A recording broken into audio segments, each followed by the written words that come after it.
and thanks for joining us on this episode of Tech Total Access. I'm your host, Becca Tedesco. Joining us to recap this past week's Hokie sports are our analysts, Ricky LeBlue and Russell Clark. The men's basketball team traveled to Charlottesville to take on the number 7 Cavaliers. But guys, they couldn't really keep up, could they? No, it just seems like they were outclassed really at every position. Anthony Gill and Isaiah Wilkins combined for 30 points, and right now Tech just doesn't have that talent. Yeah, they just weren't really coming together as a team, and you saw them suffer both shooting outside and working the ball in the low post. Zach Leday played really poorly, and they're going to need to pick up that post performance to do well in the future. Yeah, I think not having a Medho really hurts his team because not only could he score in transition and shoot threes, but he played really good defense, and I think that they're missing that right now. Yeah, absolutely. I think the guys are really just kind of looking to get their own shots and focus much more on the offensive side. When, defense wins championships, that's where you have to start your possession. And also, too, is there a defined leader on this team? Because I haven't really seen one at all this year. I know that a lot of people say that Zach Leday can be a leader, Seth Allen can be a leader, Justin Bibbs perhaps, but nobody's really stepping up and leading this team to get wins.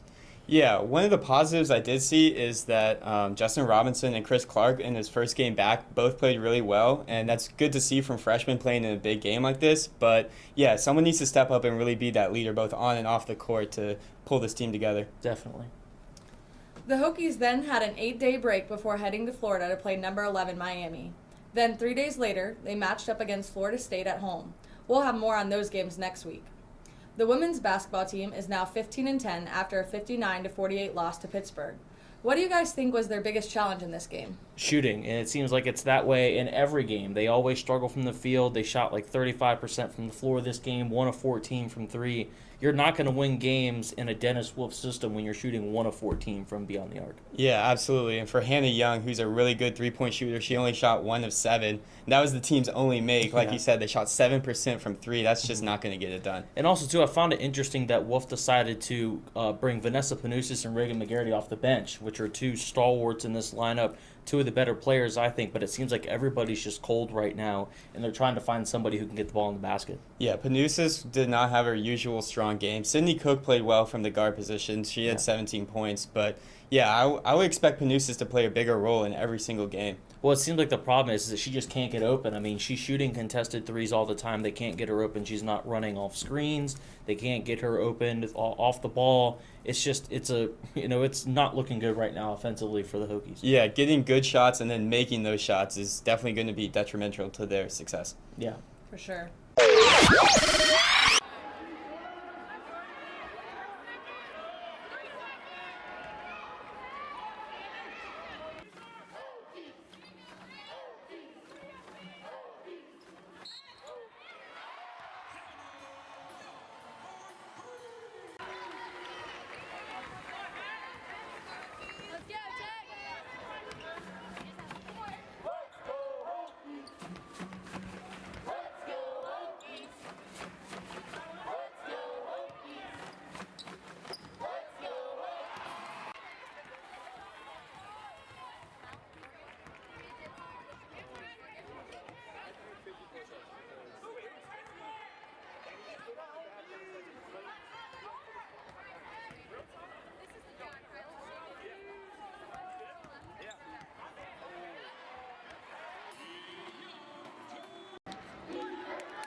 You got to credit Pitt. I wasn't happy at halftime. I thought that we left a bunch of points out there, and we weren't especially sharp when we had opportunities in the first half, and then the second half was just a disaster. They out-toughed us, out-coached us, out-everything to us and deserved to win. 4 days later, the Hokies face Duke at home. We'll have more on that game next week as well. Coming up after the break, we'll break down the men's tennis match against UMBC and the lacrosse team's big win over Liberty. Stay tuned.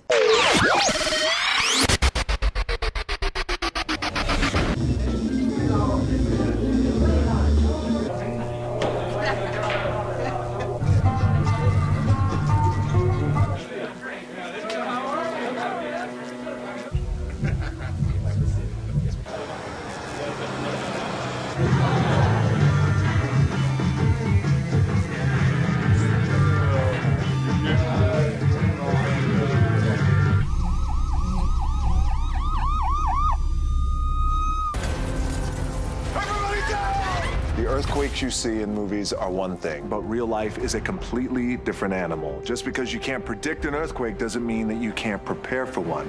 In the event of a real earthquake, you should drop, cover, and hold on. Visit ready.gov/earthquake and practice what to do to keep you and your family safe in the event of a real earthquake. And you'll be seen as a hero by your family and your loved ones.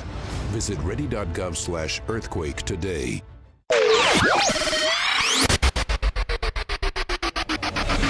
The men's tennis team absolutely dominated UMBC last week at home. Reporter Catherine Irvin has more on the match. I'm here at Burroughs Burleson Tennis Center, where the Hokies just defeated UMBC 7-0. The number 19 Hokies shut down opponent UMBC in a 7-0 victory Friday afternoon. Beginning with doubles play, Andres Bajeras and Joao Montero fought hard for a 6-4 win. Aside them, Jay Corbett and Mitch Harper finished strong, outscoring UMBC 6-2. Strong serves and quick footwork were key components to the Hokies' success. Momentum between the players on both courts allowed for a sweeping win. I think I played good from the beginning until the end, focus, and from the first point until the last one, so I think it was good. Hard play remained consistent flowing into the singles matches for the Hokies. Freddie Messmer finished strong for the Hokies 6-1 and 6-4. Montero pulled through a 6-0 and 6-2 win. Andres Bajeras had a harder fight against UMBC opponent, but pulled through with scores 6-2 and 6-4. This match is different compared to the one we played last week against Ohio State, because Ohio State, they're ranked, and this team is a team that we kind of have to beat. And sometimes it's hard to go out there and not play the way you want because you're maybe too concerned about, like, you're too scared to lose. This win is a step in the right direction for more competitive play down the road for the Hokies. They hope to bring this same level of play to the courts in their upcoming ACC games against the College of Charleston and James Madison University. UMBC is a good team, and there was lots of challenges there today, but I thought we handled all of them well and came out on ahead on all the matches. We didn't let any go to 3 sets, which was a goal, and very proud of our guys. For VTTV, I'm Catherine Irvin. All right, guys, what are your thoughts on this past weekend's match? Well, I mean, they didn't even lose a point. They went 7-0, and every time you have a performance like that, you've got to be excited. Yeah, absolutely. They were great. UMBC was just completely overmatched. We won every single matchup in both singles and doubles. And every player, Freddie Messmer, Andres Bierhus, 2 of their top guys, they just won. And everybody was winning, and when you get on a roll like that, it really builds your confidence moving forward. Yeah, and this was a huge rebound for the team coming after that sweep at the hands of Ohio State, so it's good for them to get back on the right track. Definitely. The Hokies are 5-2 overall and 3-0 at home. Their only losses were against number 18 Stanford and number 8 Ohio State. They have yet to start conference play. March 4th is their first ACC matchup against NC State. The lacrosse team won their 3rd straight game against Liberty last week, making their record 3-1 overall. The team had to play in the indoor practice facility due to below freezing temperatures. Reporter Maddie McVeigh has more. I'm here at the indoor practice facility where the Hokies just beat Liberty 7-4. The Virginia Tech lacrosse team welcomed Liberty into the indoor practice facility tonight. The Hokies looked to build off of a 2-game winning streak coming into the game with the Flames. This game would be Liberty's first of the season. The first half was a defensive half, with the Hokies holding a 2-0 lead at the break. Tech came out hot in the second half, scoring 2 quick goals to go up 4-0. Liberty then scored 3 of the next 5 goals to make the score 6-3. Megan Massera put the Hokies up 7-3 with 9 minutes and 43 seconds left in the game, and the Flames would not make another run. The final score was 7-4 in favor of the Hokies. Jesse Thon led the Hokies with 3 goals, while Tristan McGinley added 2 goals. Megan Massera and Hannah Seeger led a strong force on the defensive front that forced 26 turnovers. Tech was able to outshoot the Flames 24-15. The Flames would drop to 0-1 on the season, but the Hokies improved to 3-1 on the season. At the end of the game, I was able to catch Jesse Thon and Tristan McGinley and get their thoughts on the game. We really played as a team, and it wasn't just me scoring, it was really my teammates setting me up for a good shot, and likewise vice versa, and really working as a team that way. We came in knowing Liberty is just a really great team and really great competition for us. So it was important that we just got on the right foot right away, and it feels really good. It's a good win for us. For VTTV, I'm Maddie McVeigh.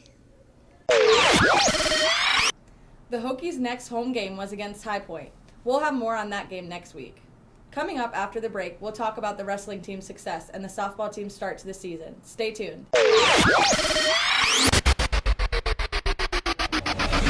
It's a beautiful day out here. Sunny today with light breezes, giving way to clouds in the afternoon. We could see some light precipitation to moderate precipitation later on, followed by powerful storm-like conditions. 90 miles per hour winds are expected.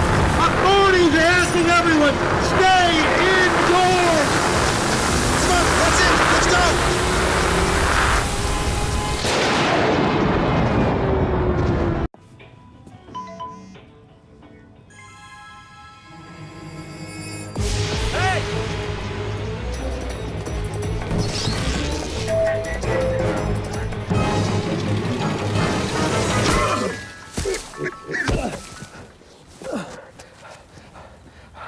So, same time next week?